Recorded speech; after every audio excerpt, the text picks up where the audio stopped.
Good morning, everybody. It's day 3 on this little room, video number 4. I brought the space heater in here because we still don't have any fuel oil because we refused to buy another 100 gallons of it. And it's chilly this morning. So I've already gone over this floor with the mop a couple times to try to get up the residual, cleaner that might have been left. And Scott came and put the vent covers back on, and he cleaned them up. He cleaned them and he sanded them, and then he spray painted them. So that's the return vent for this room. And that's where heat would come out if we had fuel oil. And he wants to do some paint tips for you guys. So he'll be here shortly. He's gone to the garage to get his 5-inch knife. I guess putty knife. So anyhow, I'm going to let him have the camera and he can give you his tips. Alright, here's some tips on how to get a really professional looking paint job when you do it yourself. And before you ever pick up a paintbrush or a roller or open a can of paint, you need to clean and fix everything that needs to be fixed in the room. Usually in the old paint, there's little bitty pieces of debris that were picked up in the last paint job. And one of the best things you can do is take a 4 or 5-inch taping knife and go around in the room and go across all the surfaces. And the edge of this knife will knock down any of those little bits of debris. The other thing this does for you, it gives you an opportunity to find all the problem areas in your drywall. If you've got little holes, any defects in your drywall, go ahead and fix that before you ever open a can of paint. This room had a lot of problems in it. I had a lot of new work in here to blend with old work. And so we primed everything in here, put 2 coats of a conversion primer in here, and in between each coat of primer I went around with a taping knife and I got all the little bits of debris out of the paint. And before we put the color coat on, again I went around with a taping knife and knocked all those little nibs and pieces of debris out. And the other thing you need to do, don't paint over dirty surfaces or rusted surfaces or surfaces that are bad. These baseboards, they hold a lot of dust and dirt. Go around with a stiff bristle brush, knock any loose debris out or vacuum it out with a vacuum, and then come back with a good cleaner and clean all that off so you'll get good adhesion. And anywhere that molding or woodwork meets up with that drywall, if you got any cracks or crevices that opened up, go ahead and fill that now with a good quality caulk. And when you close those seams up, it makes for a nice, neat, clean looking job. And painting is easy. There's nothing to paint.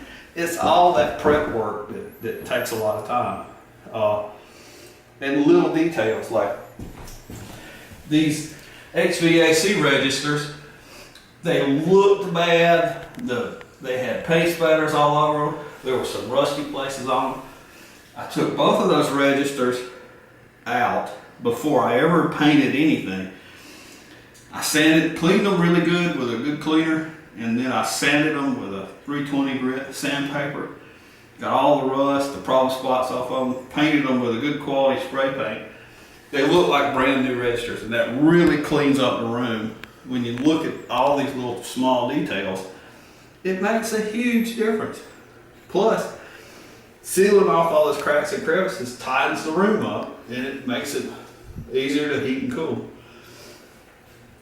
Other places are like doors. A lot of people take doors down now. There were doors on this room, and most people try to fill that area where the hinge mortise with caulk or wood putty or something, and it generally just looks lumpy and awful. I cut a piece of wood that's slightly thicker glue that in good, and then I come back with a hand plane and plane that down until it's at the same surface level. So there was a hinge mortise there. There was one right here. And I took out the lock mortise. I can't find it. There's the lock mortise. It's right there. So getting all that clean makes a huge difference. And same thing on your window trim. If you got big gaps around here between the drywall and your window trim, that's just letting heating and air escape. That's letting outside air get in here. All that air leakage gives you dark, ugly, dirty spots around your windows. Go in here and caulk all this stuff up.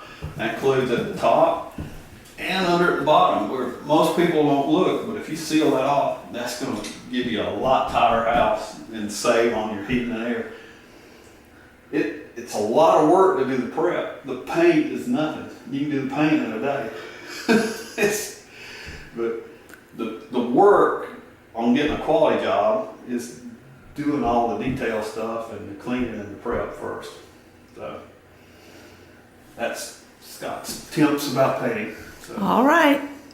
Thanks, guys. We're going to start waxing. We don't have much time before he has to go to work. If we can get the area where the couch is going to go, the big couch, get that done and get the couch moved in before we wax the rest of the floor before he goes to work, that'll give me room so I can play later with Lisa. Oh, one more tip. One more tip.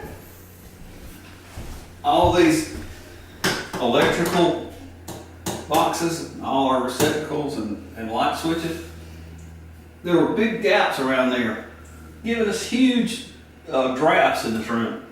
I caulked all around these boxes, sealed up all those gaps, and then there's a foam gasket underneath this receptacle cover that helps seal that off. So that'll save on heating and cooling. Tremendously. And just makes everything overall a lot more comfortable. So that's it. That's it. See you later, guys. Bye. Bye. Okay, guys, Scott just had to leave from work he had to leave for work. So I'm going to buff that wax there, but this is the unwaxed floor. That's with wax on it, and that over there is when it's buffed out. And Scott wanted me to just add a clip about the waxing to show you what a difference it makes. And I will come back after a while. All right, guys, here I am back. And Scott went to work and left me unsupervised, and this happened. Ta-da! Now, Janet, that's the farthest from a comfortable couch as you'll get, but it's the one that I have to put in here. And so I'll bring you in here and we'll just go around the room. The cats are going to wonder where their sleepy bed is, because they usually sleep on this couch. And then I brought the old sewing machine and lamp back in. And just a few odds and ends. I want this room to be kind of uncluttered, simply because where I craft, is never going to be this tidy. But I would love to keep this room this tidy. I've washed all the coverings that we normally use on the chairs and the blankets and stuff. And I am going to bring the bookcase that I have in the other room. It's just one of those that was made for encyclopedias, and I'm going to put it right there so Scott will have somewhere to put a beverage on top of and that kind of stuff. But that'll be the last piece of furniture that comes in here. I do have some chairs and things, though. One might end up there, but I'm going to try not to bring it in here. So anyway, I got this room back in order, and that is still in disarray. But that's the bookcase that's coming in here, and then I can shift Scott's work table over and that over and clean my table up just enough to be able to play with Lisa. So I got to stay on this task and get this finished. So yay! It's almost done.